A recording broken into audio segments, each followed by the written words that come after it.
प्यारे विद्यार्थियों, सुप्रभात। आप सबको वर्धमान ई लर्निंग में स्वागत। आज हमारा विषय है हिंदी, जिसके अंतर्गत हम पढ़ेंगे पत्रों की अनूठी दुनिया। पत्रों का क्या महत्व है और किस प्रकार से आज के आधुनिक युग में पत्रों का महत्व दिनों दिन कम होता जा रहा है। इन सभी बातों के बारे में आपने पहले से ऑनलाइन क्लास में पढ़ लिया वैसे, लेकिन आज उसका पीछे वाला जो पार्ट रह गए हैं, भाग रह गए हैं, उनका विस्तार से पढ़ेंगे कि वास्तव में पत्र और जो मोबाइल फ़ोन है या अन्य साधन हैं, जो संसार के साधन हैं, आवागमन के साधन के साथ साथ में हमारे संदेशों को आदान प्रदान करने के जो माध्यम हैं, वो उनकी तुलना पत्रों से की जाए तो कौन सी बेहतर रहेगा हमारे लिए? तो पत्र सबसे बेहतर रहेगा। क्यों रहेगा इसका भी पढ़ा हमने। पत्र को हम धरोहर के रूप में सहज कर रख सकते हैं, बहुत समय तक रख सकते हैं। जब भी हमें ज़रूरत होती है वो हम उठा करके पत्र के माध्यम से विभिन्न प्रकार जो संदेश आया है उनकी जानकारी प्राप्त कर सकते हैं। SMS मोबाइल से आता है, थोड़ा दिन के बाद में उड़ जाता है और यहाँ हम उड़ा देते हैं, उनको सहेज कर संभाल कर कोई नहीं रखता है। लेकिन पत्र कहीं पीढ़ियों तक हम संभाल के रख सकते हैं। हमारी भावी पीढ़ी भी उसका उपयोग कर सकती है, देख सकती हैं कि वास्तव में पत्र ऐसे हुआ करते थे, ऐसे लिखे जाते थे, या इस पत्र के माध्यम से हमें संदेश पहुंचा है, हमारे पिताजी को संदेश, दादाजी को संदेश पहुंचा है। इन सभी बातों के बारे में भी हमें जानकारी पत्रों के माध्यम से हो जाती है, क्योंकि पत्र को हम संभाल के लंबे समय तक रख सकते हैं। इन सभी बातों के बारे में हमने ऑनलाइन पढ़ लिया। आज हम पढ़ेंगे कि वास्तव में आज देश के ऐसे लोगों की कमी नहीं है जो अपने पुरखों की सीटियों को सहेज कर और सजो कर विरासत के रूप में रखते आ रहे हैं। ऐसे लोगों की कमी नहीं है। बहुत सारे लोग ऐसे हैं जो अपने पुरखों के, अपने पीढ़ियों के पत्र हैं उनको सहेज कर रखते हैं, संभाल कर रखते हैं घर पर, ताकि आने वाले भावी पीढ़ी भी उन पत्रों का उपयोग कर सकती हैं, देख सकती हैं कि वास्तव में ऐसे पत्र हुआ करते थे। पत्र में से कई प्रकार के होते हैं, लिखने का तरीका भी अलग हो सकता है, लेकिन जब हमारे घर पर सहेज कर रखा हुआ है तो हम लोग, हमारे आने वाले भावी पीढ़ी वो भी देख सकती हैं। इसी साथ साथ में फिर बड़े बड़े लेखक, पत्रकार, उद्यमी, कवि, प्रशासक, सन्यासी या किसान, इनकी पत्र रचनाएं अपने आप में अनुसंधान का विषय, खोज का विषय है। अगर आज जैसे संसार साधन होते तो पंडित नेहरू अपनी पुत्री इंदिरा को, गांधी को फोन ही करते। पंडित नेहरू ने जेल के माध्यम से जो पत्र लिखा था और अपने जेल की जो व्यवहार और वहाँ की स्थिति कैसी थी, इनका हालात का जायजा दिलवाने के लिए अपनी बेटी को, इंदिरा गांधी को पत्र लिखा था, और पत्र बहुत दिनों के बाद में उसके पास पहुँच पाया।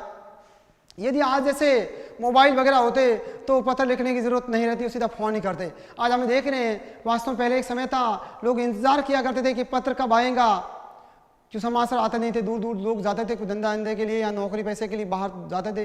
तो जब पत्र आता था तभी जाकर के उनके बारे में समाचार वहाँ का क्या है वो जानकारी मिल पाती थी। आज तो हम दिन में 10 बार फ़ोन कर देते हैं और फ़ोन के माध्यम से मिनट मिनट की सूचना है क्या है इसकी जानकारी हम तक पहुँच जाती है। लेकिन पहले ये कोई दूसरा कोई साधन ही नहीं हुआ करता था, पत्र ही उसका एक माध्यम हुआ करता था। तो इस प्रकार से वो कह रहा है, इंदिरा गांधी को पत्र लिखा था, किसने लिखा था? पंडित जवाहरलाल नेहरू ने जेल से लिखा था। वो किस प्रकार से देश के करोड़ों लोगों की प्रेरणा देते हैं। पत्रों को तो आप सहेज कर रख लेते हैं, पर SMS संदेशों को आप जल्दी ही भूल जाते हैं। प्रश्न आ सकता है कि वास्तव में पत्र और SMS संदेश में क्या अंतर हो सकता है? मोबाइल फ़ोन के माध्यम से बात कर उसमें क्या अंतर हो सकता है कि SMS जो आता है उस थोड़े समय के बाद में उसको उड़ा भी देते हैं, उड़ जाता है, उड़ा देते हैं, लेकिन हम पत्र को बहुत लंबे समय तक सहेज कर संभाल कर हम घर में रख सकते हैं और आने वाली हमारी भावी पीढ़ी भी उसका सही ढंग से उपयोग कर सकती है। कितने ही संदेशों को आप सहेज कर रख सकते हैं। तमाम महान हस्तियों की तो सबसे बड़ी यादगार और धरोहर इनके द्वारा लिखे गए पत्र ही हैं। बड़ी बड़ी हस्तियां हैं, उनके द्वारा जो लिखे गए पत्र हैं वो पत्र ही उनका क्या है, संदेश के रूप में हम संभाल के रखते हैं और जो हमारे को बहुत बड़ी जानकारियां उपलब्ध करवाते हैं। दुनिया के तमाम संग्रहालय जानी मानी हस्तियों के पत्रों का अनूठा संकलन भी है।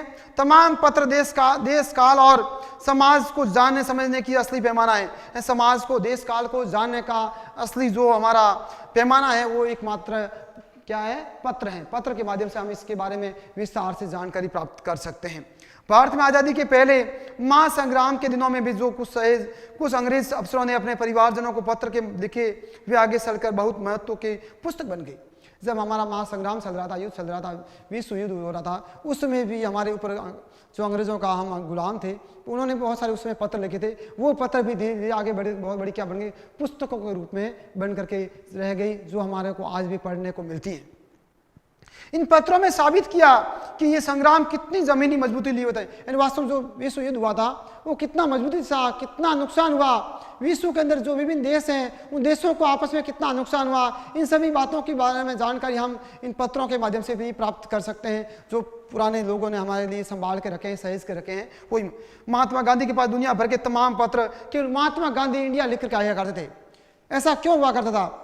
आजकल हम पत्र कोई लिखते हैं तो हमें पूरा पता लिखना पड़ता है, कौन सी गली, मोहल्ला, वार्ड नंबर क्या है, और एरिया का नाम क्या है, शहर का नाम क्या है, जिले का नाम, राज्य का नाम और पिन कोड, ये सभी बातें लिखनी पड़ती हैं। लेकिन इससे पहले वो कह रहा है, जब महात्मा गांधी को कोई पत्र आता था, विदेश से भी आता था, तो ओनली महात्मा गांधी इंडिया लिखा हुआ था। क्यों? क्योंकि वो राष्ट्रीय नेता थे। हमारे राष्ट्र के साथ अंतर्राष्ट्रीय स्तर के भी नेता थे, इसलिए हर कोई उनको जानते थे। इसलिए जहाँ भी जिस क्षेत्र में होते थे उनके पास पत्र अपने आप पहुँच जाया करता था, इसलिए उनको ज़्यादा एड्रेस लिखने की पीछे जरूरत नहीं पड़ती थी।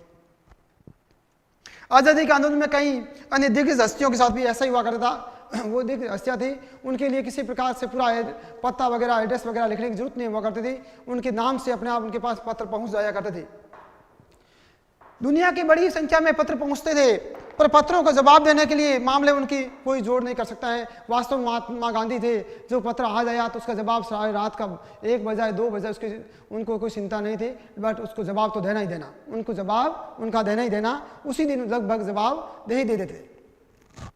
कहा जाता है जैसे ही उन्हें पत्र मिलता उसी समय उसका जवाब लिख देते। अपने हाथों में ज़्यादातर पत्रों का जवाब देते थे, और ज़्यादातर पत्रों का जवाब अपने हाथों से। ऐसा नहीं, आजकल तो अधिकारी लोग कहते हैं कि भाई जैसे बाबूजी को या जो भी कंप्यूटर वाले होते हैं उनसे कह देते हैं कि पत्र का जवाब लिख के भेज दो, और सिर्फ क्या करते हैं, सिग्नेचर करते हैं, हस्ताक्षर करते हैं। उसमें ऐसा नहीं, वो कह रहे महात्मा गांधी जो पत्र आते थे सब कुछ अपने हाथों से लिखा करते थे। वास्तव में पत्र किसी दस्तावेज से कम नहीं है, और विश्वका पंत के 200 पत्र, बसन के नाम और निराला पत्र हमको लिखियो कहा, तथा पत्रों के आईने में दयानंद सरस्वती समेत कई पुस्तकें आपको मिल जाएंगी। कहा जाता है प्रेमचंद खास तौर पर नए लेखकों के बहुत ही प्रेरक के जवाब देते थे, तो पत्रों के जवाब में वे बहुत ही मुस्तैद रहते थे। यानी मुस्तैद बहुत सावधान रहते थे कि पत्र का जवाब देना तो देना, ऐसा नहीं पत्र को साइड में एक तरफ रख दिया, बहुत दिनों तक उसका कोई जवाब नहीं दिया, ऐसा नहीं। पत्रों का जवाब बड़ी मुस्तैद सावधानी से पूर्व को दिया करते थे हमेशा। इस प्रकार नेहरू और गांधी के लिखे गए रविंद्रनाथ टैगोर के पत्र भी बहुत प्रेरक है, प्रेरणा देने वाले हम लोगों को। महात्मा और कवि के नाम से महात्मा गांधी और रविंद्रनाथ टैगोर के बीच सन 1915 से 1941 के बीच के पत्रासर का संग्रह आज भी प्रकाशित हुआ है। वो हमें देखने को मिलता है, पढ़ने को आज भी मिल रहा है हम लोगों को, जिसमें बहुत से नए तथ्यों और उनकी मनोदशा का लेखा जोखा मिलता है।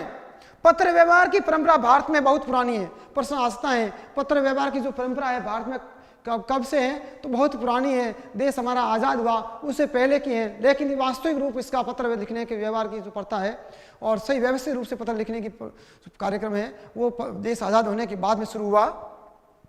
तमाम सरकारी विभागों की तुलना में सबसे ज़्यादा गुडविल जो पेट है वो आज भी डाक विभाग की है।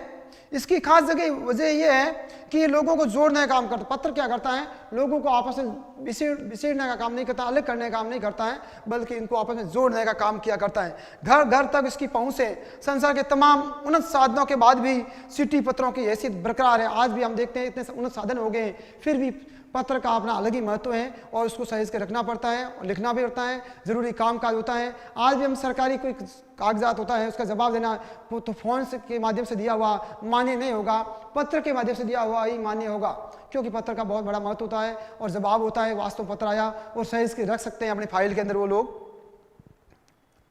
शहरी इलाकों में आलीशान हवेलियों को हो या फिर झोंपड़पट्टियों में रह रहे लोग, दुर्गम जंगलों में घिरे गांव हो या फिर बर्फबारी के बीच जी रहे पहाड़ों के लोग हो, समुद्र तट पर रह रहे मछुआरे हो या फिर रेगिस्तान की ढानियों में रह रहे लोग हो, आज भी खत में इसके पत्र का बहुत बड़ा महत्व है और लोग बेसब्री से इसका इंतजार भी करते हैं कि पत्र हमारा कब आएगा, हमारे बेटे का, हमारे जो बाहर रह रहे हैं उनका पत्र कब आएगा, किस समय आएगा, इसका हर कोई क्या करता है, इंतजार करता है। एक दो नहीं करोड़ों लोग खतों के अन्य सेवाओं के लिए रोज भारतीय डाकघरों के दरवाजे तक पहुंच जाते हैं। कोई डाक वहाँ डालने के लिए जाते हैं, कोई वहाँ से डाक पत्र जो है वो लेने के लिए जाते हैं। दूर देहात के लाखों गरीब घरों में सुले मनी ऑर्डर के माध्यम से, मनी ऑर्डर आज भी है तो उसका जरिया एक ही है, वो कौन है? डाक विभाग है, पत्र हैं। अर्थव्यवस्था से जलते हैं बहुत, मनी ऑर्डर अर्थव्यवस्था से जो आजकल अभी बहुत दूर दराज के लोग घरों में हैं। हमारी प्रधानमंत्री द्वारा और मुख्यमंत्री द्वारा विभिन्न प्रकार की पेंशन योजना चालू की गई गरीबों के लिए, और वृद्धावस्था पेंशन योजना। तो इन सब का जो पैसे आते हैं वो आजकल तो वैसे खातों में आना शुरू हो गए, बैंक खातों के अंदर, लेकिन पहले मनी ऑर्डर के माध्यम से ही आया करते थे और लोग डाकिया घर घर जा करके उनको देख के आया करते थे। इसलिए तो कहा गया है कि डाकिया को वास्तव में भगवान का देवदूत का, देवदूत भगवान का साधन संदेश वाक के रूप में मानते हैं इसको। वो आते हैं घर घर और पत्र दे के जाते हैं और साथ में उनको पैसे दे के जाते हैं, जिससे उन गरीब लोगों का परिवार चलता है। इस प्रकार से ये पार्ट पूरा हुआ। इसके क्वेश्चन आंसर मैं आपको नेक्स्ट भेज दूँ, ग्रुप के अंदर भेज दूंगा आपको। तो इसके अलावा आप ध्यान दें, इस पर कुछ शब्दार्थ आपके सामने है, जिससे संसार संदेशों का आदान प्रदान करना। जड़ का अर्थ है कारण, तहन परत, SMS लघु संदेश सेवा, सिलसिला क्रम, अनूठी बेजोड़, दायरा सीमा, मुस्तैद शतक, हरकारे, पैदल सर के डाक पहुंचने वाली। देखिए आजकल तो विभाग द्वारा अभी भी सुविधा होगी, सरकार द्वारा संसार के साधनों का विकास हो गया है और बस यहाँ रेलगाड़ी के माध्यम से पत्र पहुंच जाते हैं। पहले ज़माने में अंदर क्या होता था, लोग पैदल जा करके दौड़ करके या घोड़ों के माध्यम से जा करके संदेश वाहक के रूप में पत्र पहुँचाने का कार्य किया करते थे, जिसको हम कहते हैं हरकारे। और पाठ पर इसी के अंदर देखिए लेखक अरविंद कुमार सिंह ने पत्र लेखन के महत्व को उजागर किया है। साथ ही पत्रों की दुनिया बहुत ही विचित्र है। वो कह रहे पत्रों की दुनिया बहुत ही विचित्र है, संसार के साधनों में पत्रों का अपना अलग ही महत्व है। इस प्रकार से एक क्वेश्चन 2-3 पूछ रहा हूं मैं आपको, पत्रों की दुनिया कैसी है, कोई बता सकता है? पत्रों की दुनिया बहुत ही विचित्र है। Very good. पत्र जैसा संतोष कौन सी चीज से नहीं दे सकता है? पत्र जैसा जो संतोष है अन्य कोई मोबाइल है और इंटरनेट है वो नहीं दे सकती। भगवान के डाकी नामक कविता के लेखक कौन है? अरविंद कुमार सिंह। पत्र लेखन की प्रतियोगिता का आयोजन करना कब से शुरू हुआ था? 1972 से हुआ था, जो आज दिन तक चलता आ रहा है। इस प्रकार से आपका पाठ आज का पूरा हुआ। धन्यवाद, थैंक यू।